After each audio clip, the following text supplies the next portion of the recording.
முடிச்சு வீட்டுக்கு போகும்போது மட்டும் 2 ஹவர்ல சல்லுன்னு போறீங்க. எப்படி சார் போறீங்க? 2 ஹவர். நீ 4 பைட் குடிவா. ஏய் வா இங்க வா. எல்லாம் பார்த்தோம். சண்டையோ லைட் ஹவுஸ்ல உண்டான 1.5 லட்சம் சதுர அடியில 60,000 பேர் நிக்கிறதுக்கான இடத்தான் முதல்ல முடிவு பண்ணாங்க. காவல்துறையே அதை கொடுக்கல. ஏன் கொடுக்கல? இங்கதான் பேசிட்டு இருக்கிறேன்.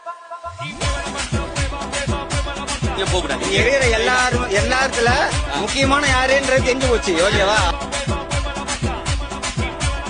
அவ்வளவுதான் ஜெர்சி. நான் விஜயோட ரசிக தொண்டை நானு.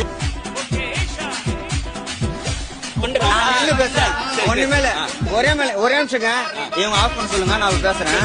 ஒரு 2-3 மாசத்துக்கு முன்னாடி எங்க ஏரியால இருக்க பாருக்கு வந்தாரு. பாரு குடிக்க வந்தாரு. ஒண்ணுமேல போயிட்டு இந்த மாதிரி நடுவுல தளபதியை பத்தி பல பேரை பத்தி விமர்சனம் பேசிட்டு நீ தானே கேட்டேன். என்ன தெரியுமா சொன்னாரு? தம்பி அதெல்லாம் நான் இல்ல தம்பி ஓட்டாப்பட. ஓகேவா? ஏய் தைரியம் உள்ள ஆம்பளை கேக்குற பதில் சொல்லணும். நீ தானே விஜய் பத்தி பேசுற. நின்னு பேசுறான்ற திரும்பி ஒருத்தர ஓட்டாண்டா. திரும்பி ஒருத்தர ஓட்டான். அவன் ஓட்ட போயிருந்தா